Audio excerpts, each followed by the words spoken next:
ഈ സ്റ്റോറി നിങ്ങൾക്ക് ഇഷ്ടപ്പെട്ടാൽ സബ്സ്ക്രൈബ് ചെയ്യുക. 16. മേഘയ്ക്ക് നല്ല വേദന വന്നു തുടങ്ങിയിരുന്നു. കുറച്ചു നിമിഷങ്ങൾക്കുള്ളിൽ അവളുടെ കാലിൽ ആദ്യമായി ക്ഷതമേറ്റപ്പോൾ ഉണ്ടായിരുന്ന അതേ വേദന അവൾക്ക് അനുഭവപ്പെട്ടു. സൂചികൾ അവളുടെ അക്യുപ്രഷർ പോയിന്റിന്റെ അരികിലായി ചേതൻ കുത്തി. അവൾക്ക് ചുറ്റുമായി ഒഴുകി നടന്നിരുന്ന ചേതന്റെ ഓറ അഥവാ പ്രഭാവലയം അവളുടെ അക്യു പോയിന്റ് വഴി അകത്തേക്ക് കയറി. അതിനനുസരിച്ച് അവളുടെ ശരീരവും വിറയ്ക്കാൻ തുടങ്ങി. തെളിഞ്ഞ ജലം പോലെ പരിശുദ്ധമായ ആ പ്രകാശം തന്റെ ഉള്ളിലൂടെ ഒഴുകുന്നത് മേഘ അറിഞ്ഞു. അവളുടെ കാലിലെ വേദന മെല്ലെ കുറഞ്ഞു തുടങ്ങി. എന്നെക്കൊണ്ട് ഇത് വിശ്വസിക്കാൻ കഴിയുന്നില്ല, ഇത് സത്യമാണോ? അവൾ ചോദിച്ചു. ചേതൻ അവളുടെ ദേഹത്തു നിന്നും സൂചികൾ മെല്ലെ ഊരി മാറ്റാൻ തുടങ്ങി. റിലാക്സ്, അവളോട് ചേതൻ മെല്ലെ പറഞ്ഞു. തന്റെ ശരീരം മെല്ലെ റിലാക്സ് ആവുന്നത് മേഘ അറിഞ്ഞു. കാലിൽ ഇതുവരെ അനുഭവിച്ചിട്ടില്ലാത്ത ഒരു പുതിയ ഉണർവ് അവൾക്ക് അനുഭവപ്പെട്ടു. എന്താണെന്ന് എടുത്തു പറയാൻ കഴിയാത്ത വിധം ഒരു പ്രത്യേക ശക്തി അവളുടെ കാലുകൾക്കുണ്ടെന്ന് തോന്നി.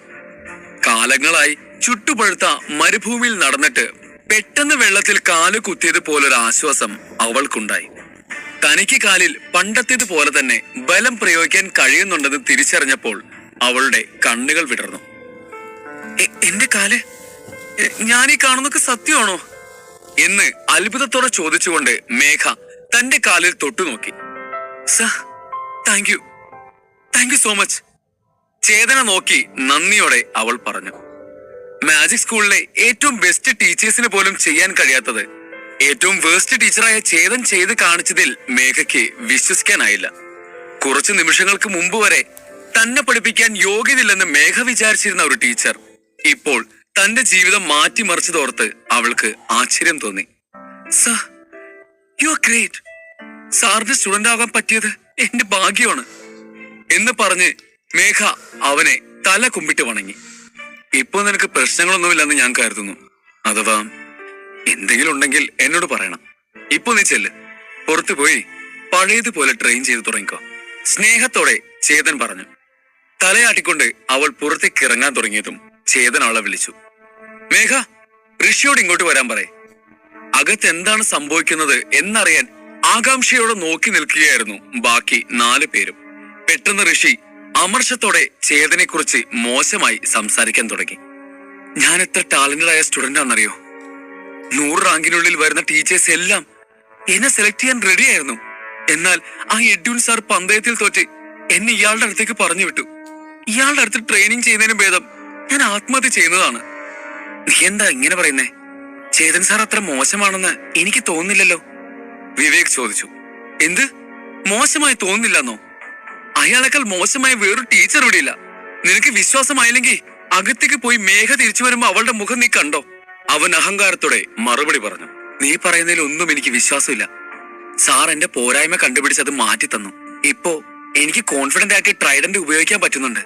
അതിനെല്ലാം കാരണം സാറാണ് എന്ന് ചേതനെ സപ്പോർട്ട് ചെയ്ത് ആനന്ദം പറഞ്ഞു. ഋഷിക്ക് അത് കേട്ട് ചിരിയാണ് വന്നത്. വേണ്ട, ഞാൻ പറയുന്നത് നിങ്ങൾ വിശ്വസിക്കണ്ട. മേഘ ഇപ്പോൾ പുറത്തു വരുമല്ലോ. അവളുടെ മുഖം വാടിയിരിക്കുന്ന കാണുമ്പോ അറിയാലോ ഞാൻ പറഞ്ഞ സത്യമാണോ അല്ലയോ എന്ന്. ഈ സമയം മേഘ ആ റൂമിൽ നിന്ന് വാതിൽ തുറന്ന് പുറത്തേക്ക് ഇറങ്ങി. മേഘയുടെ മുഖം സന്തോഷം കാരണം തിളങ്ങുന്നുണ്ടായിരുന്നു. ആ റൂമിലേക്ക് പോകുമ്പോൾ ഉണ്ടായിരുന്ന വാടിയ മുഖത്തിന്റെ നേരെ വിപരീതം. അത് കണ്ട് ഋഷി ആശ്ചര്യപ്പെട്ടു. മേഘയുടെ മുഖം കണ്ടിട്ട് ഋഷി ജോത്സ്യന്റെ പ്രവചനം തെറ്റിയെന്നാ തോന്നുന്നേ. വിവേകും ആനന്ദും കളിയാക്കി ചിരിക്കാൻ തുടങ്ങി. ഋഷിക്ക് ദേഷ്യം വന്നു. ഋഷി, നിന്നോട് സാർ അകത്തേക്ക് ചെല്ലാൻ പറഞ്ഞു. മേഘ ഉച്ചത്തിൽ വിളിച്ചു പറഞ്ഞു. എന്നെയോ എന്ന് സംശയത്തോടെ അവൻ നോക്കി. ആ, നിന്നെ തന്നെ എന്ന് പറഞ്ഞ് മേഘ തന്റെ സീറ്റിലേക്ക് പോയിരുന്നു. അയാൾക്ക് എന്താണ് പറയാനുള്ളതെന്ന് എനിക്കും ഒന്നറിയണം. അയാൾ എനിക്ക് ടീച്ചറായി വേണ്ടെന്ന് പറഞ്ഞ് അയാളുമായുള്ള ഇടപാട് തീർത്തിട്ട് വേണം ഇന്ന് ഇവിടെ നിന്നും പോകാൻ എന്ന് പിറുപുറത്തുകൊണ്ട് ഋഷി ആ റൂം ലക്ഷ്യമാക്കി നടന്നു. സാർ, ഋഷി വിളിച്ചു. നീ പ്രാക്ടീസ് ചെയ്യുന്ന ഡ്രാഗൺ ഫിഷ് മെത്തേഡ് ഒരു നല്ല മെത്തേഡാണ്. പക്ഷെ ട്രെയിൻ ചെയ്യുമ്പോഴുള്ള നിന്റെ ഹാൻഡ് പൊസിഷൻ കറക്റ്റ് അല്ല. അതൊന്ന് ചേഞ്ച് ചെയ്താ ബാക്കിയെല്ലാം ശരിയാവും. വന്ന് ഉടനെ തന്നെ ചേതൻ പറഞ്ഞത് കേട്ട് ഋഷി ഞെട്ടി. ഞാൻ ഡ്രാഗൺ ഫിഷ് മെത്തേഡ് പ്രാക്ടീസ് ചെയ്യുന്നുണ്ടെന്ന് സാർ എങ്ങനെ അറിഞ്ഞു എന്ന് ഋഷി ഞെട്ടലോടെ ചോദിച്ചു. ചേതൻ ഇതെങ്ങനെ കറക്റ്റായി കണ്ടുപിടിച്ചു എന്ന് അവന് മനസ്സിലായില്ല. കാരണം ഋഷി എപ്പോഴും ഫ്ലവർ ഫിസ്റ്റ് മെത്തേഡായിരുന്നു ഉപയോഗിച്ചിരുന്നത്. എഡ്വിനും ചേതനും തമ്മിൽ നടത്തിയ പന്തയത്തിൽ പോലും ഋഷി ഉപയോഗിച്ചത് ഫ്ലവർ ഫിസ്റ്റ് മെത്തേഡാണ്. പിന്നെ എങ്ങനെയാണ് ചേതൻ താൻ ഡ്രാഗൺ ഫിസ്റ്റ് പ്രാക്ടീസ് ചെയ്യുന്നത് മനസ്സിലാക്കിയത് എന്ന് ഋഷിക്ക് സംശയമായി. ഡ്രാഗൺ ഫിസ്റ്റ് മെത്തേഡ് സ്വായത്തമാക്കുക എന്നത് അവന്റെ ഒരു വലിയ സ്വപ്നമാണ്. അതുകൊണ്ട് തന്നെ ആരെയും അറിയിക്കാതെ അവൻ രഹസ്യമായി ആ മെത്തേഡ് പ്രാക്ടീസ് ചെയ്തു തുടങ്ങിയിരുന്നു. അങ്ങനെയുള്ള ഒരു രഹസ്യത്തെ പറ്റി ചേതൻ ചോദിച്ചതും ഞെട്ടിപ്പോയി ഋഷി.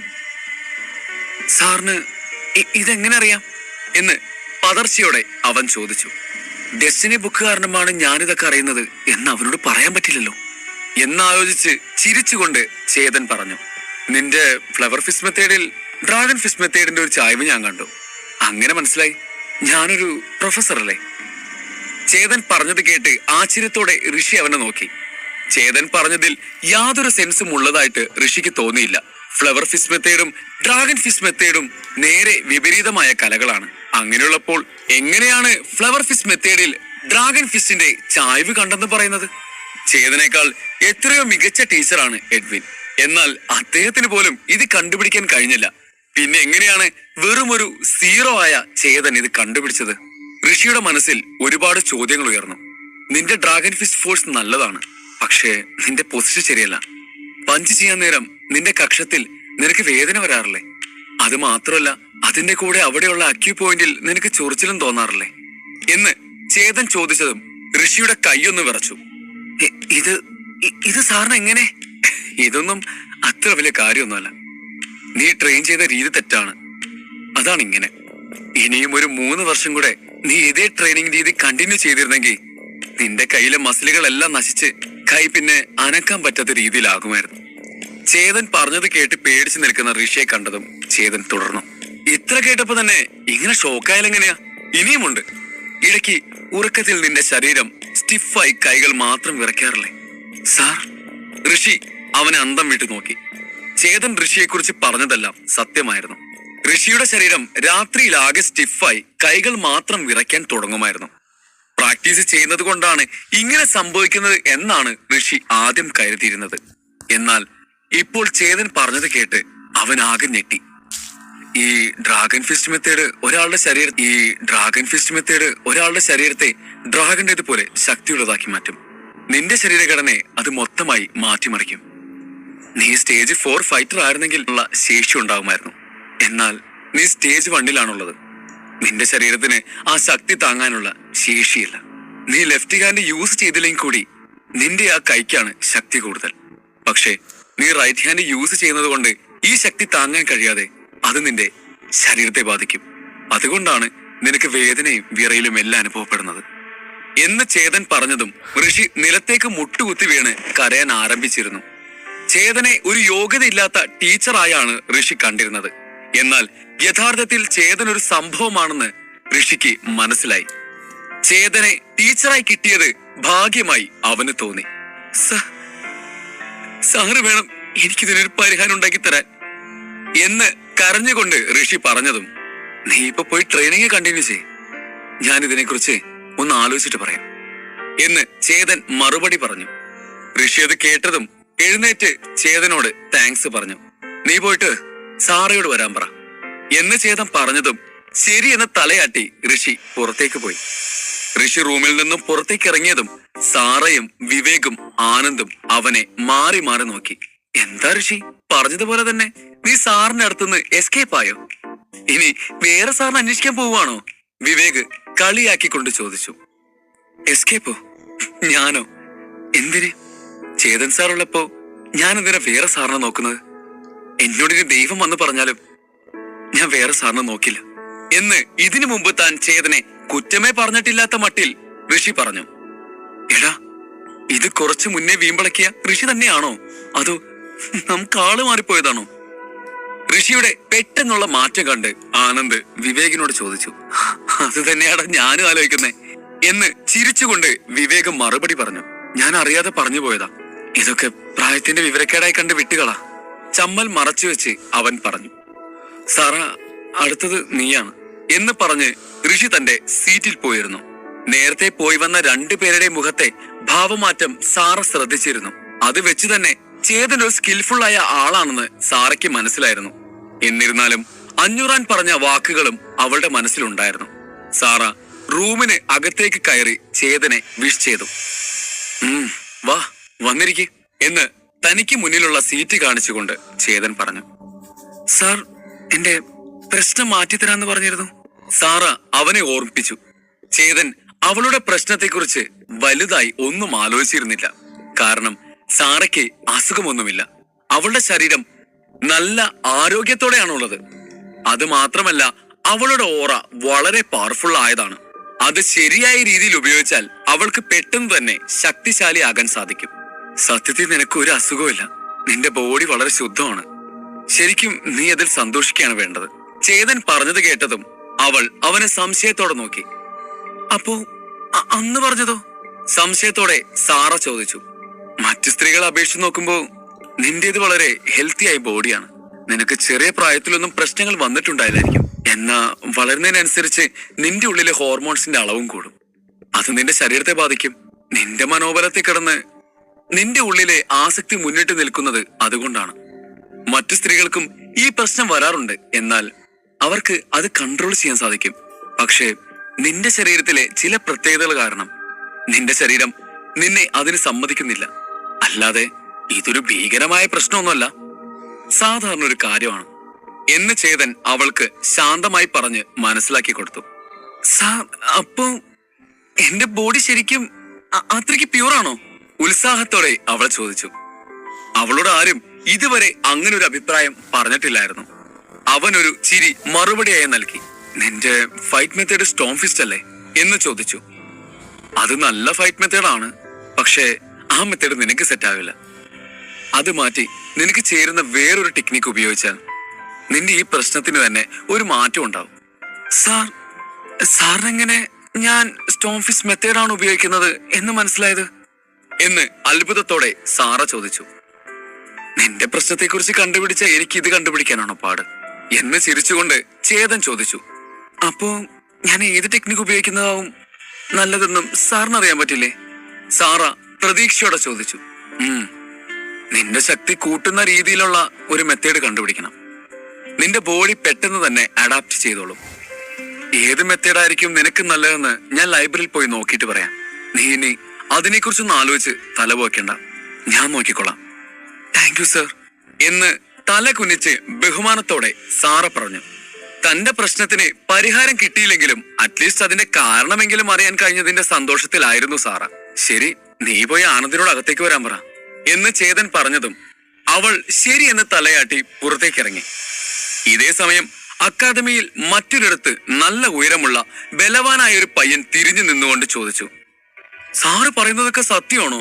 അതെ ദർശൻ, നിന്റെ അനിയത്തി മേഘ ആ ചേതന്റെ അടുത്താണ് സ്റ്റുഡന്റായി ചേർന്നിരിക്കുന്നത്. അയാൾ അവനോട് പറഞ്ഞു. മേഘയുടെ സഹോദരനും മാജിക് സ്കൂളിലെ തന്നെ ടോപ്പ് സ്റ്റുഡൻസിൽ ഒരാളുമാണ് ദർശൻ. എന്താ സാർ പറയുന്നത്? എലിജിബിലിറ്റി ടെസ്റ്റിൽ 0 വാങ്ങിയ ചേതനോ? അവനെ വിശ്വാസമായില്ല. അതേ ദർശൻ, അതേ ചേതൻ തന്നെ, അയാൾ മറുപടി നൽകി.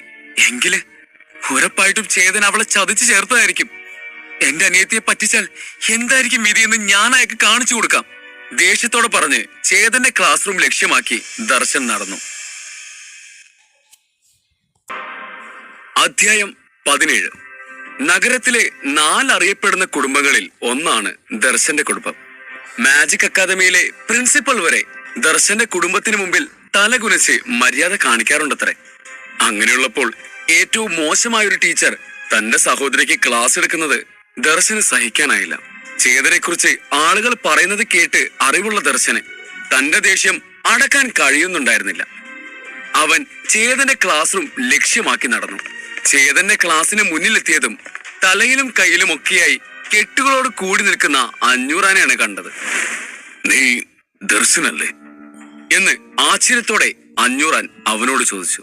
ദർശൻ അറിയപ്പെടുന്ന ഒരു വീട്ടിലെ കുട്ടിയായതുകൊണ്ടും അക്കാദമിയിലെ തന്നെ ടോപ്പ് സ്റ്റുഡന്റ് ആയതുകൊണ്ടും അഞ്ഞൂറാന് അവനെ അറിയാമായിരുന്നു. ഇയാൾ ആരാ? ശരീരം മുഴുവൻ പരിക്കാണല്ലോ എന്ന് ആലോചിച്ചുകൊണ്ട് ദർശൻ മറുപടി പറഞ്ഞു. അതെ, നിങ്ങൾ. ചേതന്റെ കയ്യിൽ നിന്ന് കിട്ടിയ അടിയിൽ അഞ്ഞൂറാന്റെ മുഖം മനസ്സിലാവാത്ത വിധത്തിൽ ആയിപ്പോയിരുന്നു. അതുകൊണ്ട് തന്നെ ദർശന് അയാളെ മനസ്സിലായില്ല. ഇത് ഞാനാണ് അഞ്ഞൂറാൻ, അയാൾ മറുപടി പറഞ്ഞു. അഞ്ഞൂറാനോ? അങ്കിൾ സാറയുടെ ബോഡി ഗാർഡല്ലേ? എന്തു പറ്റി അങ്കിളിന്? ഈ മുറിവൊക്കെ എങ്ങനെ വന്നതാ? ആളെ മനസ്സിലായതും ദർശൻ അയാളോട് ചോദിച്ചു. അത് ട്രെയിനിങ്ങിനിടെ സംഭവിച്ചതാണ്. ഇപ്പൊ കുഴപ്പമൊന്നുമില്ല.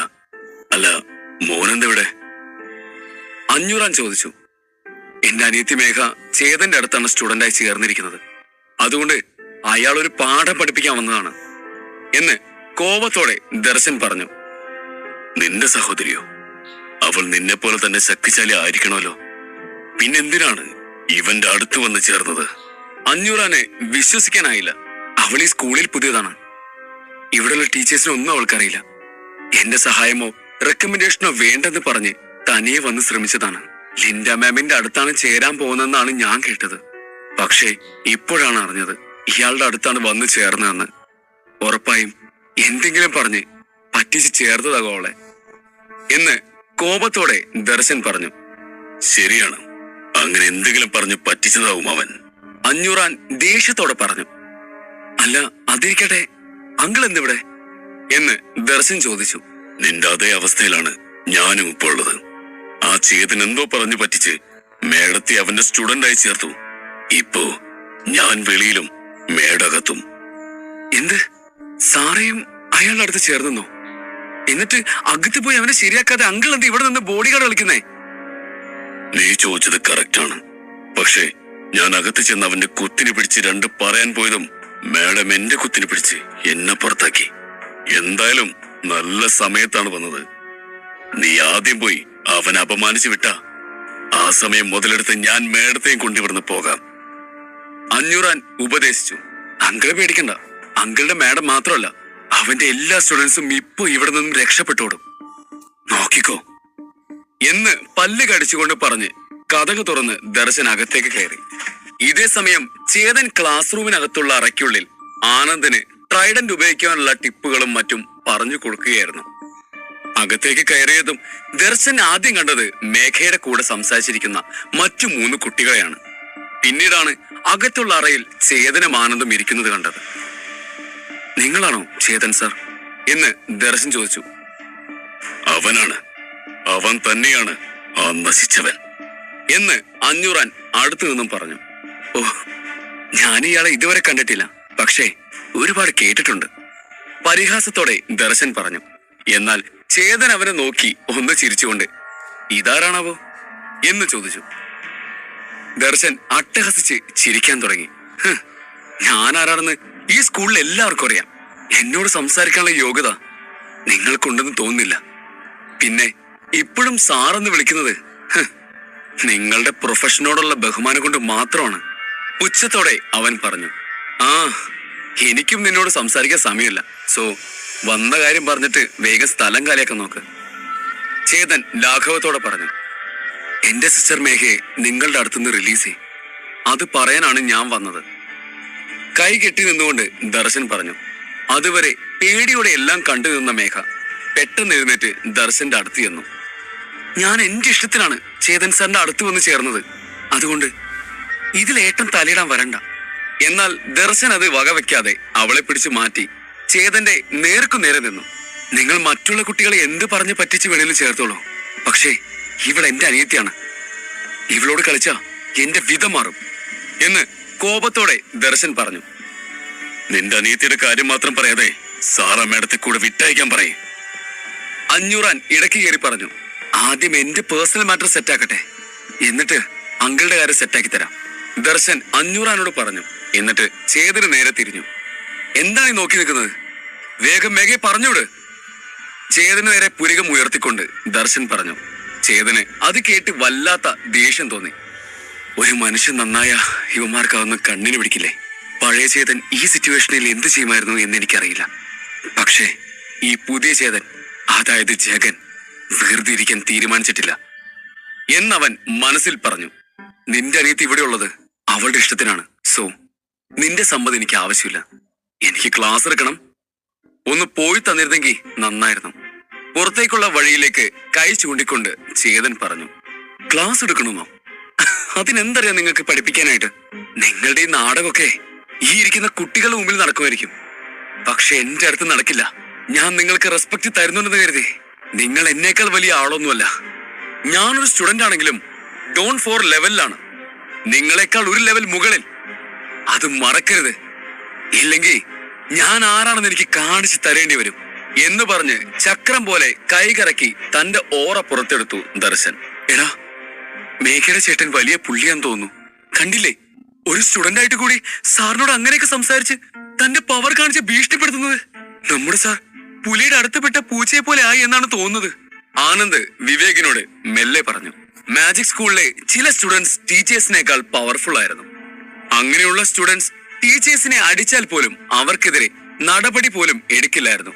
ആരാണ് കൂടുതൽ ശക്തിശാലി അവനായിരുന്നു അവിടെ കൂടുതൽ ബഹുമാനം ലഭിച്ചിരുന്നത്. ഏട്ടൻ, ഇതെന്താണ് ഈ കാണിക്കുന്നേ? ദേഷ്യത്തിൽ നിൽക്കുന്ന ദർശനെ നോക്കി അതേ ദേഷ്യത്തിൽ തന്നെ മേഘ അലറി. ഇതുവരെ ആരും കണ്ടുപിടിക്കാത്ത എന്റെ പ്രശ്നം കണ്ടുപിടിച്ച ആളാണ്. അപ്പൊ ഉറപ്പായിട്ടും സാറിന്റെ അടുത്ത് എന്തെങ്കിലും സ്പെഷ്യൽ പവേഴ്സ് കാണും. സാറ വിശ്വസിച്ചു. ചേതൻ ഇനി എന്ത് ചെയ്യുമെന്ന് അവൾ ആകാംക്ഷയോടെ നോക്കി നിന്നു. ദർശന്റെ ഓറ ഒരു ചക്രം പോലെ അവന്റെ മുമ്പിൽ രൂപം കൊണ്ടിരുന്നു. ചേതൻ ദർശന്റെ ഓറയെ ആകമാനം ഒന്ന് സൂക്ഷിച്ചു നോക്കി. പെട്ടെന്ന് ചേതന്റെ കണ്ണുകളിൽ നിന്നും ഒരു ഓറ പുറത്തേക്ക് വന്നു. അത് ദർശന്റെ ഓറ തീർത്ത ചക്രത്തെ ഛേദിച്ചുകൊണ്ട് പുറത്തേക്ക് പോയി. ചേതന്റെ ഓറയുടെ പവർ കൊണ്ടും തന്റെ ഓറ കൊണ്ട് തീർത്ത വലയം തകർന്നതിന്റെ ആഘാതം കൊണ്ടും ദർശൻ തെറിച്ച് പിന്നിലേക്ക് വീണു. ചേതന്റെ ഓറ വളരെ ശക്തിയുള്ളതായിരുന്നു. ഇത്രയും ശക്തമായൊരു പ്രഭാവലയം തന്റെ ഗുരുവിന്റെ അടുത്ത് നിന്ന് മാത്രമേ ദർശൻ അനുഭവപ്പെട്ടിട്ടുള്ളൂ. വെറും ഡോൺ 3 ലെവലിലുള്ള ഒരു സാറിന് ഇതെങ്ങനെ ചെയ്യാൻ കഴിയുന്നു എന്നവന് മനസ്സിലായിരുന്നില്ല. ദർശൻ തന്റെ തല കുനിച്ച് കണ്ണുകൾ അടച്ച് വീണ്ടും തന്റെ ഓറ പുറത്തെടുത്ത് ഒരു ദീർഘ നിശ്വാസം എടുത്തു. ആനന്ദ്, നീ പറഞ്ഞത് കറക്റ്റാണ്. പക്ഷെ ഒരു വ്യത്യാസമുണ്ട്. പുലി നമ്മുടെ സാറും പൂച്ച മേഘയുടെ ചേട്ടനുമാണ്. വിവേക് ചിരിക്കാൻ തുടങ്ങി. ആനന്ദും ഋഷിയും സാറയും അവന്റെ കൂടെ ചേർന്ന് ചിരിച്ചു. നാണക്കേട് സഹിക്കാനോ പിന്മാറാനോ പറ്റാതെ ദർശൻ തന്റെ ഇടുപ്പിലിരുന്ന വലിയ വാളെടുത്ത് ചേതന് നേരെ പിടിച്ചു. നിനക്ക് ജീവൻ വേണമെന്നുണ്ടെങ്കിലേ വന്നെന്റെ കാല് വീഴ് എന്ന് കോപത്തോടെ അവൻ ആക്രോശിച്ചു. എന്നാൽ അത് കേട്ട ചേതന് ചിരിയാണ് വന്നത്. ചേതൻ ചിരിക്കുന്നത് കണ്ടതും അത് ഇഷ്ടപ്പെടാതെ ദർശൻ ദേഷ്യത്തോടെ തന്റെ വാൾ ചേതന് നേരെ വീശി. ആ! അത് കണ്ടു നിന്ന് മേഘ പേടിച്ച് നിലവിളിച്ചു. സാറ തന്റെ കണ്ണുകൾ ഇറക്കി അടിച്ചു. ഋഷിയും ആനന്ദും വിവേകും സാർ എന്ന് അലറി വിളിച്ചു. തന്റെ ഇറുക്കിയടച്ച കണ്ണുകൾ തുറന്ന സാറയ്ക്ക് താൻ കാണുന്നത് വിശ്വസിക്കാനായില്ല. ദർശന്റെ വാൾ അന്തരീക്ഷത്തിൽ അങ്ങനെ തന്നെ നിന്നു. മേഘ അത് കണ്ട് ആശ്ചര്യത്തിൽ തന്റെ കണ്ണുകൾ മിഴിച്ചു. തനിക്ക് നേരെ പാഞ്ഞടുത്ത വാളിന്റെ തലഭാഗം വെറും 2 വിരലുകൾ കൊണ്ട് മാത്രം ചേതൻ പിടിച്ചു നിർത്തിയിരിക്കുന്നു. ഇതെങ്ങനെ? അത്രയും ഫോഴ്സിൽ വരുന്ന വാൾ എങ്ങനെയാണ് വെറും 2 വിരൽ കൊണ്ട് ചേതൻ സാർ പിടിച്ചു നിർത്തിയത്? ഋഷി വായും പൊളിച്ചു ചോദിച്ചു. ഇംപോസിബിൾ. ദർശൻ അതിശയത്തോടെ നോക്കി നിന്നുപോയി. അവന്റെ വാളിന്റെ മുന ചേതന്റെ 2 വിരലുകൾക്കിടയിലായിരുന്നു. ലെവൽ 3 ഒരാൾക്ക് എങ്ങനെയാണ് എന്റെ വാൾ പിടിച്ചു നിർത്താൻ കഴിയുക? അയാളുടെ വിരലുകൾ തീർച്ചയായും ഇപ്പൊ മുറിഞ്ഞു പോകേണ്ടതല്ലേ? ഇയാളെ പറ്റി എല്ലാരും മോശമായിട്ടാണല്ലോ സംസാരിക്കുന്നത്. ഒരാളെ പറഞ്ഞതാണെങ്കിൽ അയാൾ കള്ളം പറഞ്ഞാണെന്ന് വിചാരിക്കാമായിരുന്നു. പക്ഷേ ഒരുപാട് പേര് ഒരുമിച്ച് കള്ളം പറയില്ലല്ലോ. ഇനി ചിലപ്പോ ഇത് വെറും ലക്കായിരിക്കും എന്ന് മനസ്സിലോർത്ത് ദേഷ്യത്തിൽ തന്റെ വാളിലെ പിടിമുറുക്കി ദർശൻ. വിടാൻ എന്ന് പറഞ്ഞ് തന്റെ മുഴുവൻ ബലം കൊടുത്ത് ദർശൻ വലിച്ചിട്ടും ചേതന്റെ കയ്യിൽ നിന്നും ആ വാൾ എടുക്കാനായില്ല. ഇങ്ങനെ പിടിച്ചു വെക്കാൻ വേണ്ടിയിട്ട് സാറിന്റെ വിരലിൽ വല്ല പശയും ഇട്ടിട്ടുണ്ടോ? വിവേക് അതിശയിച്ചു. ദർശൻ 2 തവണ തന്റെ മുഴുവൻ ബലം കൊടുത്ത് ശ്രമിച്ചെങ്കിലും ചേതന്റെ പിടിയിൽ നിന്നും ആ വാള് ഒന്നനങ്ങിയത് പോലുമില്ല. ഇവരെങ്ങനെയാണ് വിരൽ കൊണ്ട് വാളിന് ഇത്ര ബലത്തിൽ പിടിച്ചു വെച്ചിരിക്കുന്നത്? ഇയാൾ ശരിക്കും ഡോൺ 3 സ്റ്റേജ് തന്നെയാണുള്ളത്? ഒരുപാട് ചോദ്യങ്ങൾ ദർശന്റെ മനസ്സിലൂടെ കടന്നുപോയി. തന്റെ ശ്രമം മതിയാക്കാതെ വീണ്ടും മുഴുവൻ ശക്തിയും കൊടുത്ത് വലിച്ചുകൊണ്ടിരുന്നു ദർശൻ. ദർശ, നീ എന്തായി കാണിക്കുന്നേ? നല്ല ബലത്തിൽ പിടിച്ച് ആ വാളിങ്ങെടുക്ക്. അതിന്റെ പിടി നിന്റെ കയ്യിൽ തന്നെയല്ലേ ഇരിക്കുന്നത്. നല്ല ബലത്തിൽ പിടിച്ചു വലിക്കേ. ഇത് നീ ഒരുമാതിരി വെറുതെ ബലം പ്രയോഗിക്കാതെ ഷോ കാണിക്കുന്നത് പോലെയുണ്ട്. 500 കൊണ്ടാവും വിധം അയാൾ അവനെ പിരികേറ്റി വിട്ടു. അതുവരെ തന്റെ മുഴുവൻ ബലം കൊടുത്ത് വാളെടുക്കാൻ ശ്രമിച്ചുകൊണ്ടിരുന്ന ദർശൻ അതിഷ്ടപ്പെടാതെ അഞ്ഞൂറാന് നേരെ തല ചരിച്ചു നോക്കി. എനിക്ക് ഇത്രയും പവറുള്ളൂ, ഒരു കാര്യം ചെയ്, അവിടുന്ന് ഡയലോഗ് അടിക്കാതെ നിങ്ങൾ വന്ന് സ്വയം ചെയ്തു നോക്ക്. ദർശൻ പല്ല് കടിച്ചുകൊണ്ട് പറഞ്ഞു. ഞാനോ? എനിക്ക് വയ്യാതിരിക്കുമല്ലേ? ഇത് നിന്റെ പേഴ്സണൽ കാര്യമാണെന്നല്ലേ പറഞ്ഞത്, നീ തന്നെ ഹാൻഡിൽ ചെയ്തോ എന്ന് പറഞ്ഞ് അഞ്ഞൂറാൻ വേഗം ക്ലാസ് മുറി വിട്ട് പുറത്തേക്ക് പോയി. സത്യത്തിൽ അയാൾ രക്ഷപ്പെട്ട് ഓടുകയായിരുന്നു.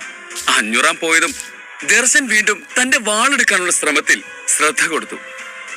അവൻ തന്റെ കാല് മുന്നോട്ടും പിന്നോട്ടും ഒക്കെ എടുത്തു വെച്ച് മുഴുവൻ ശക്തിയിൽ വലിച്ചു നോക്കിയെങ്കിലും വാൾ അനങ്ങുന്നുണ്ടായിരുന്നില്ല. പെട്ടെന്ന് ചേതൻ തന്റെ കൈ വിട്ടതും തന്റെ മുഴുവൻ ശക്തിയും എടുത്ത് വലിച്ചുകൊണ്ടിരുന്ന ദർശൻ ആ വാളോട് കൂടി തെറിച്ച് ക്ലാസ് റൂമിന്റെ പുറത്തേക്ക് ഒരു പന്ത് പോലെ തെറിച്ചു വീണു. ഓക്കെ സ്റ്റുഡൻസ്, നമുക്ക് ക്ലാസ് കണ്ടിന്യൂ ചെയ്യാം എന്ന് ഒന്നും സംഭവിക്കാത്ത മട്ടിൽ ചേതൻ പറഞ്ഞു. ഇത് കണ്ട് കുട്ടികൾ വാ പൊളിച്ചുകൊണ്ട് പരസ്പരം നോക്കി.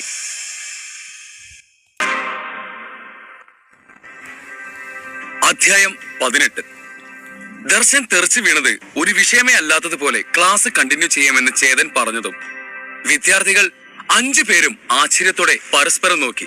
ഡോൺ 4 ലെവലിലുള്ള അത്രയും ശക്തനായ ഒരാളെ നിസ്സാരമായി ചേതൻ പറപ്പിച്ചു വിട്ടത് ആർക്കും വിശ്വസിക്കാനായില്ല. നമ്മളിപ്പോ കണ്ടത് ഒക്കെ സത്യമാണോടാ? കണ്ണു തിരുമ്മിക്കൊണ്ട് വിവേക് ചോദിച്ചു. ഇങ്ങനെങ്ങനെയാ എലിജിബിലിറ്റി റൗണ്ടിൽ 0 വാങ്ങിയത്? ഋഷിയും സംശയിച്ചു. സാറൊരു സംഭവം തന്നെ. സാറയുടെ മുഖം സന്തോഷം കൊണ്ട് നിറഞ്ഞു. ഞാൻ തലകുത്തി നിന്ന് അന്വേഷിച്ചിരുന്നെങ്കിൽ കൂടിയും എനിക്ക് ഇങ്ങനൊരു സാറിനെ കിട്ടില്ലായിരുന്നു എന്ന് കണ്ണും മിഴിച്ച് പറഞ്ഞു ആനന്ദ്. 5 പേരും അവർ ശരിയായ ആളെ തന്നെയാണ് ടീച്ചറായി തെരഞ്ഞെടുത്തത് എന്ന് ആശ്വസിച്ചു. ചേതൻ സാർ വലിയൊരു ആളായത് കൊണ്ടാണ് ഇത്ര പവർഫുൾ ആയ കാര്യം ചെയ്തിട്ടും അത് നിസ്സാരമായി കാണുന്നത് എന്ന് അവർക്ക് തോന്നി. ഇതേ സമയം നിലത്ത് കിടന്ന ദർശൻ താൻ വീഴുന്നത് വേറെ ആരെങ്കിലും കണ്ടോ എന്നറിയാൻ ചുറ്റും നോക്കി. ആരുമില്ലെന്ന് കണ്ടതും അവൻ ആശ്വാസത്തോടെ നെടുവീർപ്പിട്ടു. ഭാഗ്യം, ആരും ഒന്നും കണ്ടിട്ടില്ല. ആ ബോഡി ഗാർഡ് അങ്കിള് ഇവിടെ ഉണ്ടായിരുന്നല്ലോ, അയാൾ എവിടെ പോയി? ഞാൻ ഇവിടെ ഉണ്ട് മോനെ എന്ന് ഇടർച്ചയോടെ അഞ്ഞൂറാന്റെ ശബ്ദം അവൻ കേട്ടു. എവിടെ? എന്നിട്ട് ഞാൻ കാണുന്നില്ലല്ലോ. ദർശൻ ചുറ്റും നോക്കിക്കൊണ്ട് ചോദിച്ചു. ഇവിടെ നിന്റെ പുറകിൽ. നീ എന്റെ ദേഹത്താണ് കിടക്കുന്നത്, ഒന്ന് എഴുന്നേറ്റ് പോയാ എനിക്കൊന്ന് എണീക്കാമായിരുന്നു എന്ന് ദർശന്റെ അടിയിൽപ്പെട്ട് ഞെരുങ്ങിപ്പോയ അഞ്ഞൂറാൻ കഷ്ടപ്പെട്ട് പറഞ്ഞു. അയ്യോ സോറി, അങ്കിൾ ഇവിടെ കിടക്കുന്നുണ്ടോ? ഞാൻ കണ്ടില്ല എന്ന് പറഞ്ഞ് ദർശൻ വേഗത്തിൽ എഴുന്നേറ്റു. അയ്യോ അമ്മ, വേദന സഹിക്കാൻ പറ്റുന്നില്ലല്ലോ. അഞ്ഞൂറാൻ നിലവിളിച്ചു. അങ്കിൾ വാ, എഴുന്നേൽക്ക്. അയാളുടെ കയ്യിൽ പിടിച്ചുകൊണ്ട് ദർശൻ പറഞ്ഞു. കയ്യിലോട് എന്റെ ബോഡി ഫുൾ പഞ്ചറാണ്, നീ ഒരിടത്ത് പോലെ പിടിക്കണ, മാറി നിൽക്ക്. കടുപ്പത്തിൽ അഞ്ഞൂറാൻ പറഞ്ഞു. അയ്യോ. ദർശൻ വേഗം പിടിവിട്ടു. അല്ല, നീ എന്താ ഇപ്പൊ പെട്ടെന്ന് പറന്നു വന്ന് എന്റെ ദേഹത്തേക്ക് വീണത്? ഉള്ളിലെന്താ സംഭവിച്ചത്? തല ചൊറിഞ്ഞുകൊണ്ട് അഞ്ഞൂറാൻ ചോദിച്ചു. സംഭവിച്ചെന്നാണെന്ന് പറഞ്ഞ എന്റെ മാനം പോകുമല്ലോ. തൽക്കാലം എന്തെങ്കിലും പറഞ്ഞൊപ്പിക്കാം. അവൻ ചിന്തിച്ചു. അത് അങ്കിളിനെ മാഡം പുറത്താക്കിയതുപോലെ എന്നെ അനീതി പുറത്താക്കിയതാണ്. അവൾ ചെറിയ കുട്ടിയല്ലേ, എന്ത് ചെയ്യാൻ പറ്റും എന്ന് പറഞ്ഞ് ദർശൻ തിരിഞ്ഞു നിന്നു. തന്റെ മുഖം കണ്ടാൽ താൻ കള്ളം പറയുകയാണെന്ന് അയാൾക്ക് മനസ്സിലാകുമെന്ന് അവൻ അറിയാമായിരുന്നു. പിന്നെ അഞ്ഞൂറാന്റെ വശത്തേക്കേ ദർശൻ നോക്കിയില്ല. ദർശൻ, നീ പറയുന്ന സത്യമാണോ? ഞാൻ നേരത്തെ കണ്ടപ്പോ നിന്റെ വാള് ചേതൻ വിരലുകൊണ്ട് പിടിച്ചു നിർത്തിയിരിക്കുകയായിരുന്നല്ലോ. സംശയത്തോടെ ചോദിച്ചു അഞ്ഞൂറാൻ. ഇയാളത് വിടുന്ന ലക്ഷണമില്ലല്ലോ, ഇനി എന്തു പറഞ്ഞു ഊരും എന്ന് ആലോചിച്ചുകൊണ്ട് ദർശൻ കണ്ണുരുട്ടിക്കൊണ്ട് അയാൾക്ക് നേരെ തിരിഞ്ഞു. ആ, അവൻ പിടിച്ചു വെച്ചിരുന്നു, പക്ഷെ എന്റെ അടുത്ത് അതൊക്കെ നടക്കുവോ? ഒരൊറ്റ വലിയില് ഞാൻ വാള് തിരിച്ചെടുത്തു. അവൻ ഞെട്ടിപ്പോയി. കണ്ടോ, എന്റെ വാളും എന്റെ കയ്യിലുണ്ട് എന്ന് പറഞ്ഞ് തന്റെ ഇടുപ്പിലിരിക്കുന്ന വാള് ദർശൻ കാണിച്ചു. അപ്പോ നീ അവനെ വെറുതെ വിട്ടിട്ട് വന്നോ? അടിച്ചില്ലേ? അവനൊരു പാഠം പഠിപ്പിക്കും, നിന്റെ അരിയത്തെ വിളിച്ചുകൊണ്ട് വരുന്നൊക്കെ പറഞ്ഞു പോയതാണല്ലോ. അഞ്ഞൂറാൻ വിടാൻ ഉദ്ദേശമില്ലാതെ വീണ്ടും ചോദിച്ചു. എന്റെ സിസ്റ്റർ അവന് സപ്പോർട്ടാണ്, അതുകൊണ്ട് ഈ വിഷയം വേറെ രീതിയിൽ ഡീൽ ചെയ്യണം.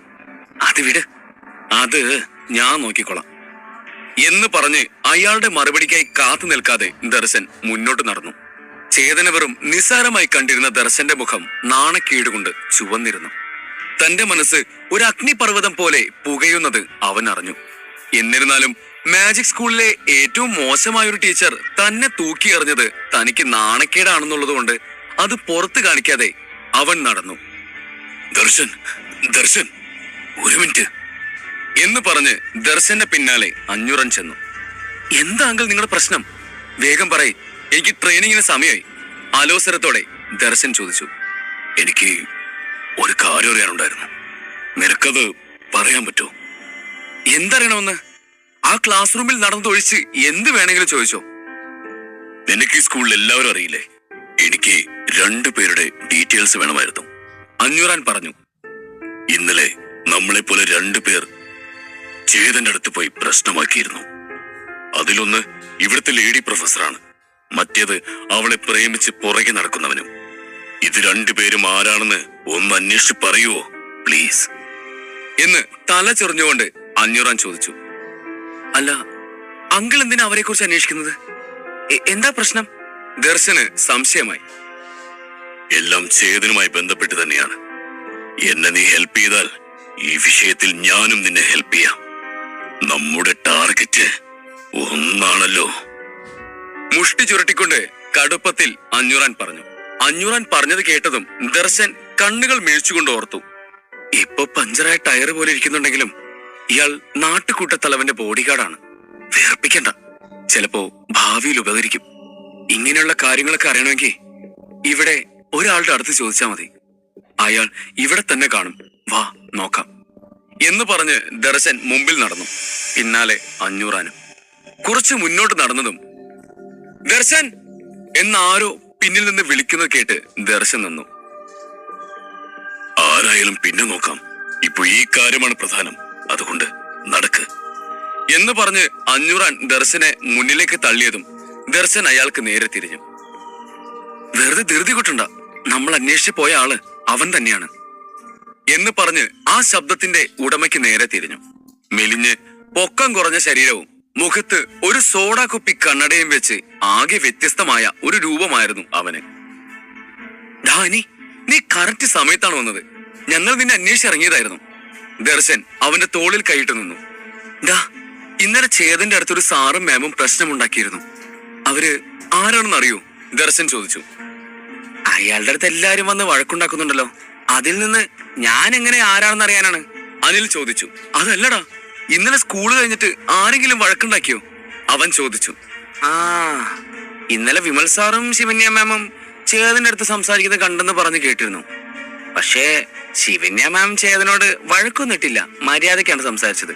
വിമൽ സാറാണ് വഴക്കിന് പോയത്. പക്ഷേ ചേതൻ അയാളെ മാമിനെ ഉപയോഗിച്ച് നാണം കെടുത്തി വിട്ടു. സാർ അതിന്റെ ദേഷ്യത്തിലായിരുന്നെന്നാ പിള്ളേര് പറഞ്ഞു കേട്ടത്. അനിലൊന്ന് ആലോചിച്ചതിന് ശേഷം പറഞ്ഞു. ആരേ വിമൽ സാർ? അയാളിപ്പോ എവിടെ ഉണ്ടാവും എന്ന് തിടുക്കത്തിൽ അഞ്ഞൂറാൻ ചോദിച്ചു. വിമൽ സാറിന് 100 ആയുസാന്ന് തോന്നുന്നു, പറഞ്ഞ് നാവിടത്തില്ല, ദേ പോകുന്നു. വരാന്തയിലൂടെ നടക്കുന്ന വിമലിനെ കാണിച്ചുകൊണ്ട് അനിൽ പറഞ്ഞു. വിമൽ നേരെ ചെന്ന് കയറിയത് ഒരു ക്ലാസ് റൂമിലേക്കാണ്. അത് എഡ്വിൻ സാറിന്റെ ക്ലാസ് റൂം അല്ലേ? എഡ്വിൻ സാർ വിമൽ സാറും തമ്മിൽ അത്ര ചേർച്ചില്ലല്ലോ. ഇതെന്തു പറ്റി? ദർശൻ ചോദിച്ചു. അഞ്ഞൂറാൻ ഇതെല്ലാം കേട്ടുകൊണ്ട് അവരുടെ കൂടെ നിന്നു. എന്താ എഡ്വിൻ, എന്നെ അന്വേഷിക്കുന്നത് കേട്ടല്ലോ, എന്തു പറ്റി? എന്നെ കാണാൻ പെട്ടെന്നൊരു മോഹം. അത് അറിയാനാ ഞാൻ കേട്ടപ്പോ തന്നെ ഇങ്ങോട്ട് വന്നത്. എഡ്വിന്റെ റൂമിനുള്ളിലേക്ക് കയറിയ ഉടനെ തന്നെ വിമൽ ചോദിച്ചു. വിമലും എഡ്വിനും അത്ര സ്വരച്ചേർച്ചിലല്ലെങ്കിലും ഇടയ്ക്കവർ ചില കാര്യങ്ങൾ സാധിക്കാൻ വേണ്ടി ഒത്തുചേരാറുണ്ട്. അത് അവർ ഇരുവരുടെയും ആവശ്യമനുസരിച്ചിരിക്കും. ഈ ശത്രുവിന് ശത്രു മിത്രം എന്നൊക്കെ പറയില്ലേ, അതുപോലെ. എഡ്വിൻ വിമലിനെ അന്വേഷിച്ചുവെങ്കിലും വിമൽ പെട്ടെന്ന് കയറി വരുമെന്ന് അയാൾ ഒട്ടും പ്രതീക്ഷിച്ചില്ല. എന്താ എഡ്വിൻ ഒന്നും പറയാത്തത്? എന്താണെന്ന് വെച്ചാൽ ചോദിച്ചോളൂ, കുഴപ്പമില്ല. എഡ്വിൻ പരുങ്ങുന്നത് ശ്രദ്ധിച്ച വിമൽ ചോദിച്ചു. വേറൊന്നുമല്ല, ഒരു പന്തയം കാരണം എന്റെ സ്റ്റുഡന്റ് വേറൊരു പ്രൊഫസറിന്റെ അടുത്ത് പോയി ചേർന്നു. ആ പ്രൊഫസർ എന്തോ കള്ളത്തരം കാണിച്ചാണ് പന്തയത്തിൽ വിജയിച്ചതെന്ന് എനിക്ക് ഉറപ്പാണ്. അതിനെക്കുറിച്ച് ഒന്ന് സംസാരിക്കാനായിരുന്നു. എഡ്വിൻ വിഷയം മെല്ലെ അവതരിപ്പിച്ചു. എന്താ എഡ്വിൻ സാർ, മത്സരത്തിൽ തോറ്റാൽ ബെറ്റ് വെച്ച പ്രകാരം ജയിച്ച സാർ ആവശ്യപ്പെടുന്നത് നൽകണമെന്ന് ഞാൻ പറഞ്ഞിട്ട് വേണോ അറിയാൻ? വിമൽ കൈകെട്ടി നിന്നുകൊണ്ട് ചോദിച്ചു. നീ പറയുന്നത് എനിക്ക് മനസ്സിലാവുന്നുണ്ട്, എന്നാലും സ്റ്റുഡന്റിന് ഇഷ്ടം എന്ന് പറഞ്ഞ ഒന്നില്ലേ? അവരാണല്ലോ ഇവിടെ ടീച്ചേഴ്സിനെ തെരഞ്ഞെടുക്കുന്നത്. സ്റ്റുഡൻസ് എല്ലാവരും നമ്മുടെ സ്കൂൾ ബെസ്റ്റ് ആണെന്ന് കരുതിയാണ് ഇങ്ങോട്ട് വരുന്നത്.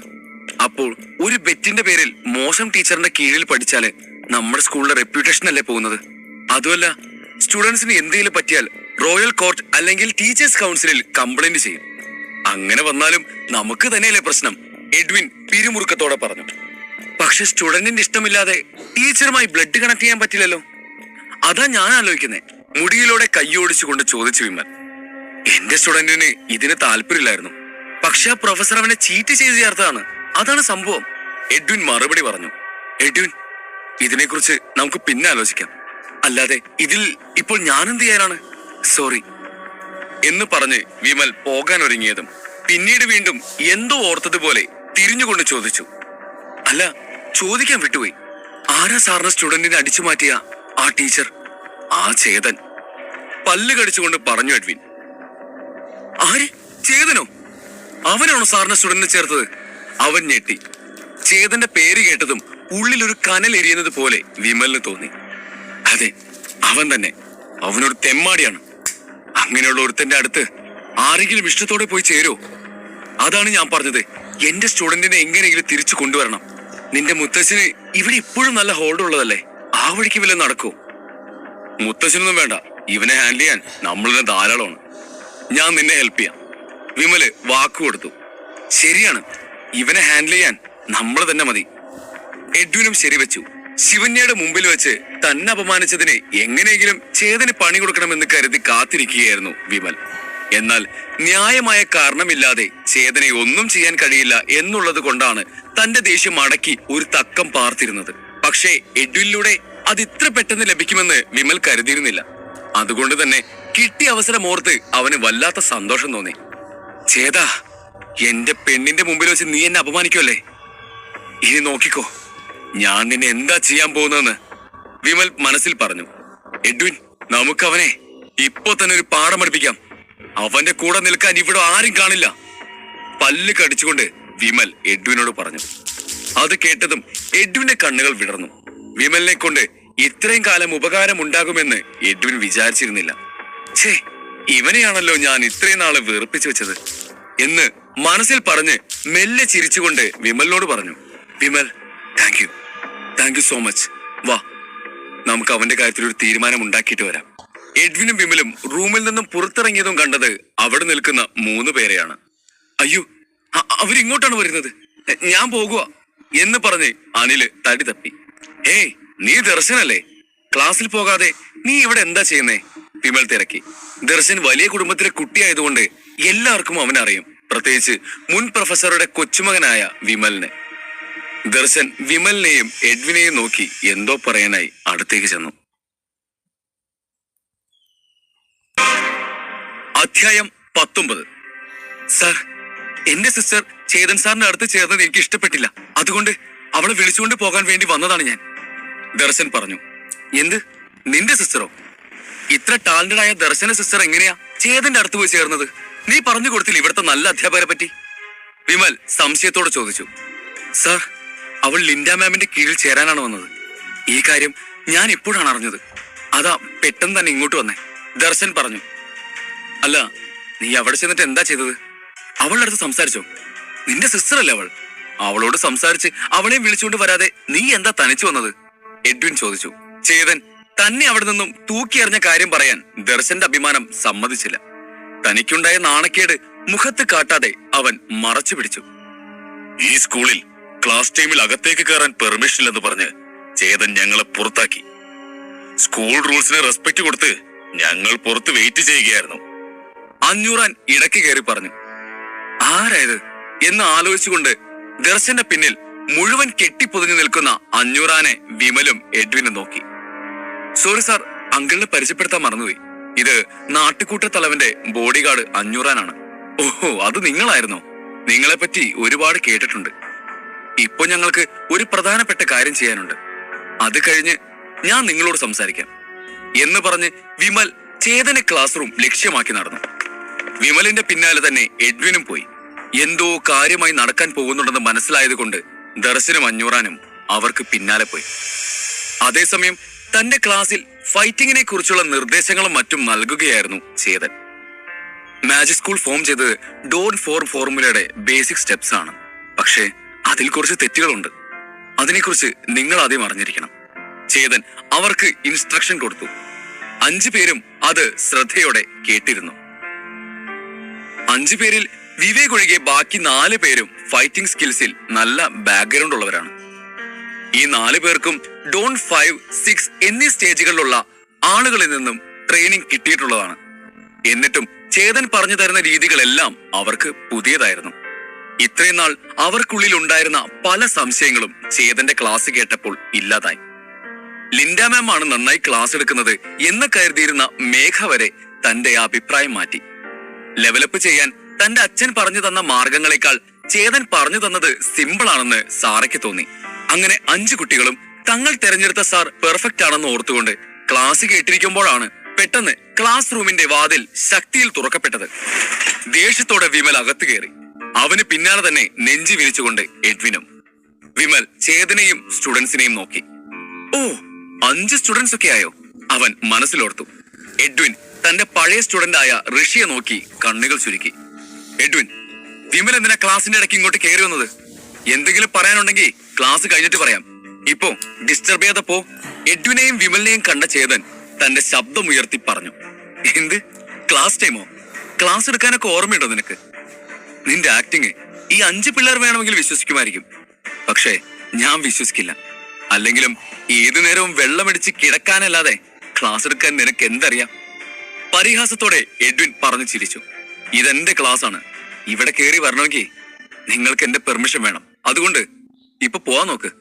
എഡ്വിന്റെ സംസാരം ഇഷ്ടപ്പെടാതെ ചേതൻ ആജ്ഞാപിച്ചു. അത് കേട്ട് എഡ്വിൻ മറുപടി പറയുന്നതിന് മുമ്പ് തന്നെ വിമൽ ഇടയ്ക്ക് കയറി. ഓ, ഇങ്ങനെയൊക്കെ സംസാരിക്കാൻ അറിയോ നിനക്ക്? നീ ആരാണെന്നുള്ള ബോധത്തോട് കൂടി തന്നെയാണോ ഈ സംസാരിക്കുന്നത്? വിമൽ പുച്ഛിച്ചു. നിനക്ക് ഞാൻ ഒരു ചാൻസ് കൂടെ തരാം.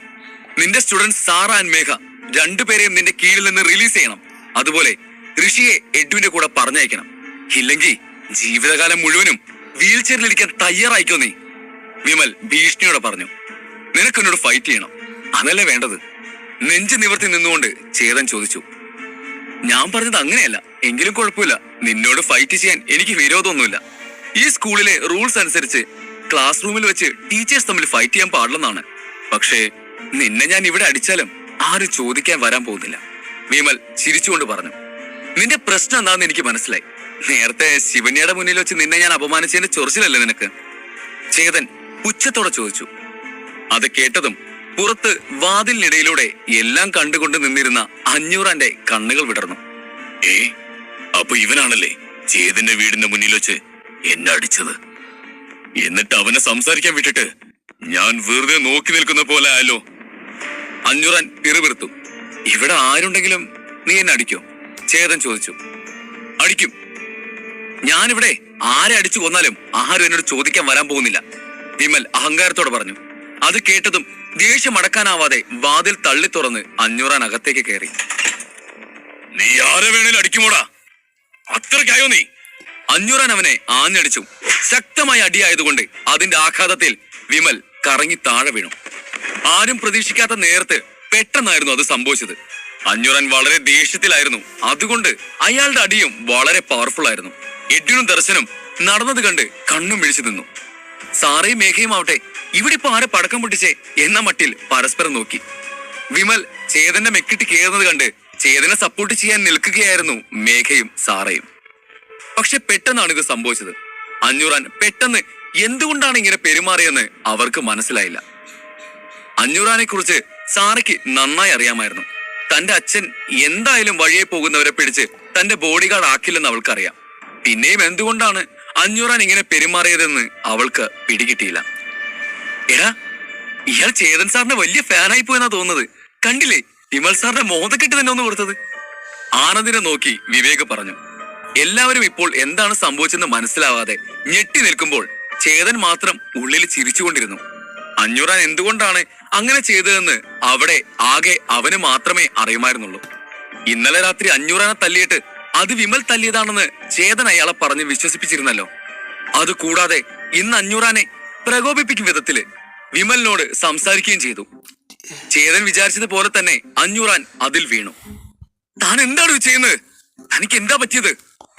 തന്റെ വായിലെ രക്തം തുടച്ചുകൊണ്ട് അഞ്ഞൂറാൻ എന്തിനാണ് ഇപ്പോൾ പേ പിടിച്ച പട്ടിയെ പോലെ പാഞ്ഞു വന്ന് തന്നെ അടിച്ചതെന്നറിയാൻ വിമൽ ചോദിച്ചു. തനിക്ക് യാതൊരുവിധ മുൻപരിചയവും ഇല്ലാത്ത ഒരാൾ തന്നെ എന്തിനാണ് അടിച്ചതെന്ന് വിമലിന് മനസ്സിലായില്ല. തനിക്ക് വട്ടാണോ എന്ന് ചോദിച്ചുകൊണ്ട് വിമൽ മുന്നോട്ട് ഒരു അടിയെടുത്ത് വെച്ചതും അഞ്ഞൂറാന്റെ കയ്യിൽ നിന്നും 2-3 അടി വീണ്ടും അവൻ ഒരുമിച്ച് കിട്ടി. നിന്റെ അഭിനയം കൊള്ളാം. ഞാൻ എന്തിനാ നിന്നെ അടിച്ചതെന്ന് നിനക്കറിയില്ല അല്ലേ? വിമലിന് ഒരടി കൂടി അയാൾ കൊടുത്തു. അഞ്ഞൂറാന്റെ കൈ പതിയാത്ത ഒരിടം പോലും വിമലിന്റെ ശരീരത്തിലില്ല. അഞ്ഞൂറാൻ ഡോൺ 6 ലെവലിലുള്ള ആളായതുകൊണ്ട് അയാളുടെ പഞ്ച് തടുക്കാൻ വിമലിന് കഴിഞ്ഞിരുന്നില്ല. ദർശനം എഡ്വിനും ഞെട്ടലിൽ നിന്നും വിട്ടുമാറി വേഗം തന്നെ അഞ്ഞൂറാനെ വിമലിൽ നിന്നും പിടിച്ചു മാറ്റി. ഹേ, കാം ഡൗൺ, എന്തുണ്ടെങ്കിലും നമുക്കത് സംസാരിച്ച് തീർക്കാം. എഡ്വിൻ അഞ്ഞൂറാനെ അടക്കി നിർത്താനായി ശ്രമിച്ചുകൊണ്ട് പറഞ്ഞു. അവസാനം അഞ്ഞൂറാൻ തന്റെ ദേഷ്യം അടക്കി വിമലിന് നേരെ നോക്കി പേടിപ്പിച്ചുകൊണ്ട് അവിടെ നിന്നു. വിമൽ ആകെ തളർന്നിരുന്നു. ചേതനെ തല്ലാൻ വന്നിട്ട് ഒരു ബന്ധവുമില്ലാത്ത ഒരാളുടെ കയ്യിൽ നിന്നും അടിവാങ്ങി കൂട്ടി നിൽക്കുന്ന വിമലിനെ എഡ്വിൻ സഹതാപത്തോടെ നോക്കി. കിട്ടിയ അടിയിൽ അയാളുടെ മുഖം തന്നെ മാറിപ്പോയല്ലോ. വിവേക് ആനന്ദിന്റെ ചെവിയിൽ പറഞ്ഞു. ശരിയാ, വിമൽ സാറിനെ കണ്ട ഇപ്പോ ഒരു അമൽ സാറിനെ പോലെയുണ്ട്. ആനന്ദും വിവേകും പറഞ്ഞു ചിരിച്ചു. എല്ലാരും നോക്കിയേ, നിങ്ങൾ തമ്മിൽ എന്താണ് പ്രശ്നം എന്നൊന്നും എനിക്കറിയില്ല. പക്ഷേ എന്താണെങ്കിലും അതെന്റെ ക്ലാസ് റൂമിന് പുറത്ത് വെച്ച് തീർത്തോളണം. ഇതിൽ കൂടുതൽ ഒരു നിമിഷമെങ്കിലും നിങ്ങൾ ഇവിടെ നിൽക്കുന്നത് കണ്ട ഞാൻ സ്കൂൾ മാനേജ്മെന്റിൽ റിപ്പോർട്ട് ചെയ്യും. ഡെസ്കിൽ അടിച്ച് ഉച്ചത്തിൽ ചേതൻ പറഞ്ഞു. എന്ത്, സ്കൂൾ മാനേജ്മെന്റോ? തന്റെ ഈ കോലവും വെച്ച് അവരെന്ത് പറഞ്ഞു മനസ്സിലാക്കും എന്ന പേടിയിൽ വിമൽ അവിടെ നിന്നും ഇറങ്ങിപ്പോയി. വിമൽ, ഒരു മിനിറ്റ്, ഒന്ന് നിൽക്ക് വിമൽ. വിമലിന്റെ പുറകെ തന്നെ എഡ്വിനും അവിടെ നിന്നും പോയി. വിമലിന്റെ ഹെൽപ്പോട് കൂടി ഋഷിയെ തിരികെ കൊണ്ടുപോകാം എന്ന് കരുതി വന്ന എഡ്വിനും ഋഷി ഇല്ലാതെ തന്നെ മടങ്ങി പോകേണ്ടി വന്നു. അവർ അവിടെ നിന്നും പോയതും സാറ വേഗം തന്നെ തന്റെ സീറ്റിൽ നിന്നും എഴുന്നേറ്റ് അഞ്ഞൂറാന്റെ അടുത്തേക്ക് ചെന്നു. അങ്കിൾ, എന്തിനാ അയാൾ അടിച്ചേ? എന്താ ഉണ്ടായേ? എന്തിനാ അങ്കിളിന് ഇത്ര ദേഷ്യം? അവൾ ചോദിച്ചു. മാഡം, അത്... അഞ്ഞൂറാൻ എന്ത് പറയണമെന്നറിയാതെ കുഴഞ്ഞു. ഞാൻ ഇതുവരെ ക്ലാസ് എടുത്ത് തീർന്നിട്ടില്ല, അതുകൊണ്ട് നിങ്ങളൊക്കെ പുറത്തേക്ക് പോ. ഒരു തവണ കൂടി ഉച്ചത്തിൽ ചേതൻ പറഞ്ഞു. അത് കേട്ട് അഞ്ഞൂറാനും ദർശനം പെട്ടെന്ന് സ്ഥലം കാലിയാക്കി. വിമൽ ദേഷ്യം കൊണ്ട് വിറയ്ക്കുകയായിരുന്നു. ആ ബോഡി ഗാർഡ് അഞ്ഞൂറാനും ഞാൻ ആരാണെന്ന് കാണിച്ചു കൊടുക്കുന്നുണ്ട്. ആദ്യം അയാൾക്കുള്ള പണി, എന്നിട്ടേ ഉള്ളൂ ഇനി ചേതനുള്ളത്. അവനെ ഞാൻ വെറുതെ വിടില്ല. ഇത്രയും നാൾ ഞാൻ ഉണ്ടാക്കിയെടുത്ത എന്റെ സൽപ്പേരാണ് അയാൾ ഒറ്റ നിമിഷം കൊണ്ട് ഇല്ലാതാക്കിയത്. അങ്ങോട്ടും ഇങ്ങോട്ടും ദേഷ്യത്തോടെ നടന്നുകൊണ്ട് വിമൽ പറഞ്ഞു. വിമൽ, നടന്നു വെച്ച് നോക്കുമ്പോ ആ ചേതന്റെ ആളാണ് ബോഡി ഗാർഡെന്ന് തോന്നുന്നു. നിന്നോട് അങ്ങനെ ഡയലോഗ് പറഞ്ഞിട്ട് പിന്നിൽ നിൽക്കുന്ന അയാളോട് കണ്ണുകൊണ്ട് അടിക്കാൻ പറഞ്ഞു കാണും ചേതൻ. വിമലിന്റെ തോളിൽ തട്ടി സമാധാനിപ്പിച്ചുകൊണ്ട് എഡ്വിൻ പറഞ്ഞു. അത് തന്നെയാണ് ഞാനും ആലോചിക്കുന്നത്. അയാൾ എനിക്കൊരു പരിചയവുമില്ല. വെറുതെ എന്തിനാണ് അങ്ങനെ ഒരാൾ എന്നെ തല്ലുന്നത്? അയാൾ ഉറപ്പായിട്ടും ചേതന്റെ ആളായിരിക്കും. വിമലും അത് ശരിവെച്ചു. ഇനിയും ചേതനെ തൊട്ടാ അയാൾ ഇനിയും ചോദിക്കാൻ വരും. അയാളുടെ കാര്യം അപ്പ നോക്കാം. എന്നാലും എന്റെ സ്റ്റുഡന്റ് ഋഷി, ആ കാര്യവും നടന്നില്ലല്ലോ. എഡ്വിൻ തന്ത്രപൂർവ്വം പറഞ്ഞു. സാറ് പറയാണ്, സാറിന്റെ സ്റ്റുഡന്റ് ഋഷിക്ക് ചേതന സ്റ്റുഡന്റ് ആവാൻ താല്പര്യമില്ലെന്ന് ഉറപ്പാണോ? വിമൽ ചോദിച്ചു. എനിക്ക് ഉറപ്പാണ്. അവന് ചേതന്റെ അടുത്ത് പഠിക്കുന്ന ഇഷ്ടമല്ല. അന്ന് തന്നെ അവൻ എന്നോട് കെഞ്ചി പറഞ്ഞതാണ് അവനെ വിടരുതെന്ന്. പക്ഷെ പന്തയത്തി തോറ്റപ്പോ എനിക്ക് വേറെ വഴിയില്ലായിരുന്നു. എഡ്വിൻ പറഞ്ഞു. സാറിന് അത്രയ്ക്ക് ഉറപ്പുണ്ടെങ്കിൽ റോയൽ കോർട്ടിൽ കേസ് കൊടുക്ക്. റോയൽ കോർട്ടോ? വിമൽ പറഞ്ഞത് കേട്ടതും തന്റെ നെറ്റി ചുളിച്ചുകൊണ്ട് എഡ്വിൻ ചോദിച്ചു. മാജിക് അക്കാദമിയിലെ വിദ്യാർത്ഥികളുമായി ബന്ധപ്പെട്ട് റോയൽ കോർട്ടിൽ കേസ് കൊടുത്താൽ ആ വിദ്യാർത്ഥിയുടെ മനസ്സറിയാനായി അവനെ എൻലൈറ്റ്മെന്റ് ടവറിൽ കൊണ്ടുപോകും. ആ ടവറിന് ഒരു പ്രത്യേകതയുണ്ട്. അത് അവരുടെ നുണ പരിശോധനയ്ക്കായി ഉപയോഗിക്കുന്ന ഇടമാണ്. ആ ടവറിനുള്ളിൽ ആരാണോ ഉള്ളത് അവർക്ക് കള്ളം പറയാൻ സാധിക്കുകയില്ല. അതുപോലെ പരിശോധനയിലൂടെ ഒരു കുട്ടിക്ക് ഇഷ്ടമില്ലാത്ത ടീച്ചറുമായാണ് ബ്ലഡ് കണക്ട് ചെയ്തിരിക്കുന്നത് എന്ന് തെളിഞ്ഞാൽ ആ ടീച്ചറിന് കഠിനമായ ശിക്ഷ ലഭിക്കും. ഇനി ഇഷ്ടമുള്ള ടീച്ചറുമായാണ് ബ്ലഡ് കണക്ട് ചെയ്തിരിക്കുന്നത് എന്ന് തെളിഞ്ഞാൽ ആരാണോ കേസ് കൊടുത്തത് അവർക്കായിരിക്കും ശിക്ഷ ലഭിക്കുന്നത്. സാറിന് ഋഷിയിൽ 100% വിശ്വാസമുണ്ടെങ്കിൽ റോയൽ കോർട്ടിൽ കേസിന് കൊടുക്കാം. ഒരു ഉറപ്പിനായി വിമൽ വീണ്ടും ചോദിച്ചു. അവന് ചേതന ഇഷ്ടമല്ല എന്നുള്ളത് എനിക്ക് 100 110% ഉറപ്പുണ്ട്. എഡ്വിൻ പറഞ്ഞു. പിന്നെ എന്തിനാ സമയം കളയുന്നത്? വേഗം കേസ് കൊടുക്ക്.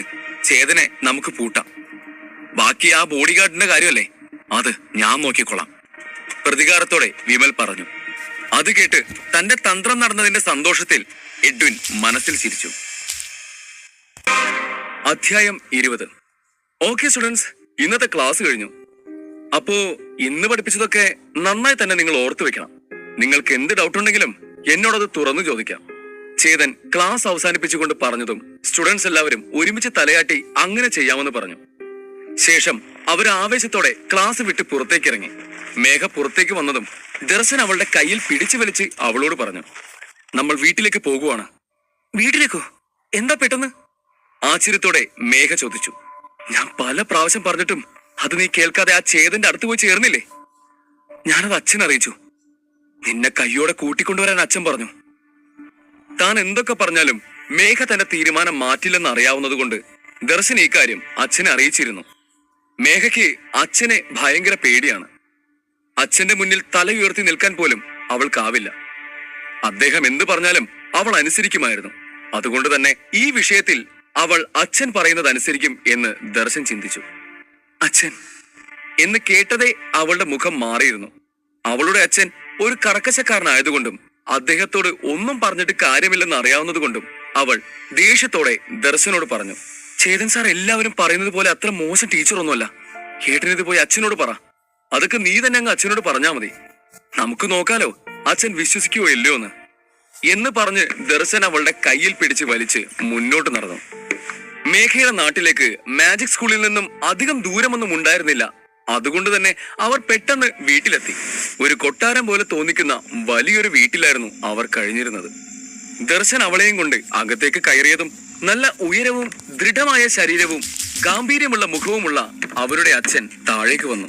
അച്ഛാ, ഞാൻ ദേ മേഘയെ വിളിച്ചുകൊണ്ട് വന്നിട്ടുണ്ട് എന്ന് അയാളുടെ മുഖത്ത് നോക്കാതെ നിലത്തേക്ക് നോക്കിക്കൊണ്ട് ദർശൻ പറഞ്ഞു. അത് കേട്ടതും അയാളുടെ മുഖം ഇരുണ്ടു.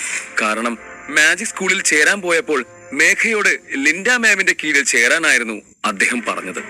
നിന്നോട് ഞാൻ എന്തു പറഞ്ഞാണ് മേഘ ഇവിടെ നിന്ന് അയച്ചത്? ലിൻഡ മാമിന്റെ അടുത്ത് ചേരാൻ പറഞ്ഞിട്ട് അവൾ പോയി ചേതന്റെ കീഴിൽ ചേർന്നിരിക്കുന്നു. മാറാ നിന്റെ ഏട്ടൻ പറഞ്ഞിട്ട് മനസ്സിരിച്ചില്ലെന്ന് വെച്ചാ നീ എന്താ നിന്റെ മനസ്സിൽ വിചാരിച്ചു വെച്ചിരിക്കുന്നത്? കോപത്തോടെ അവളുടെ അച്ഛൻ ചോദിച്ചു. മേഘ മറുപടി ഒന്നും പറയാതെ തല കുനിച്ചു നിന്നു. നീ ആരെ ടീച്ചറായിട്ട് തിരഞ്ഞെടുക്കുന്നു എന്നത് നിന്റെ തീരുമാനമാണ്. അതിൽ തലയിടാൻ ഞാൻ ഉദ്ദേശിച്ചിട്ടില്ല.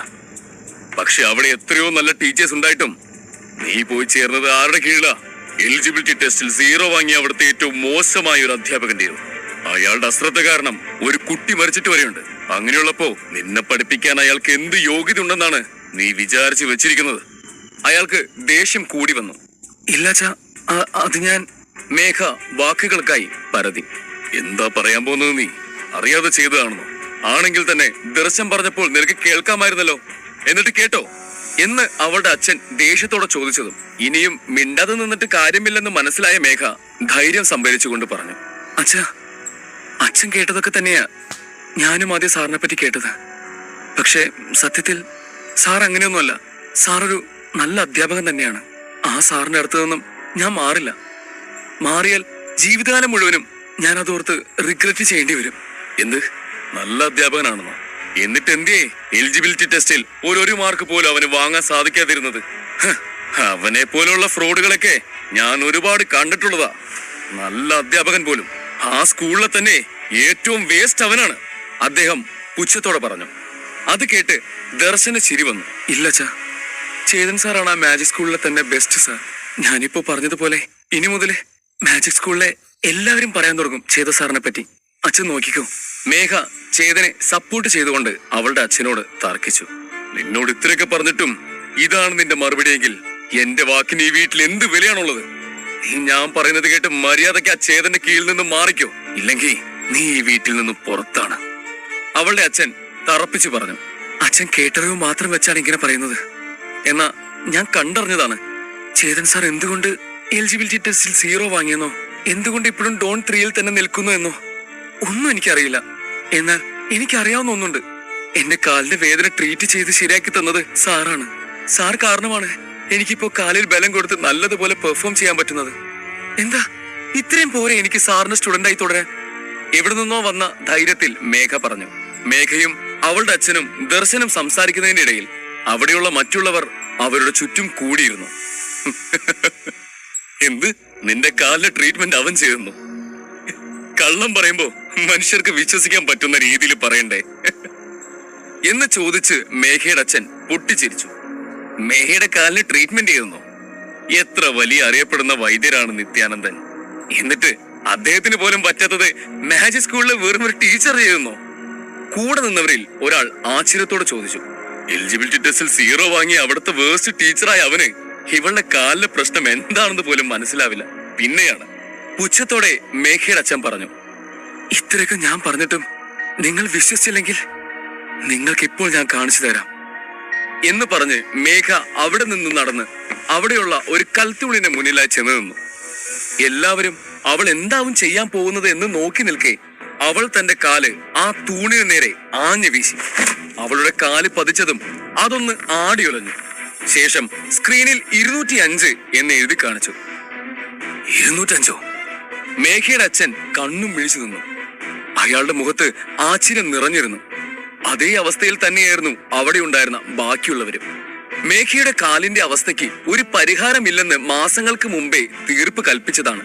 അവൾ എഴുന്നേറ്റ് നടക്കുന്നത് തന്നെ വലിയ കാര്യമായാണ് അവർ കരുതിയിരുന്നത്.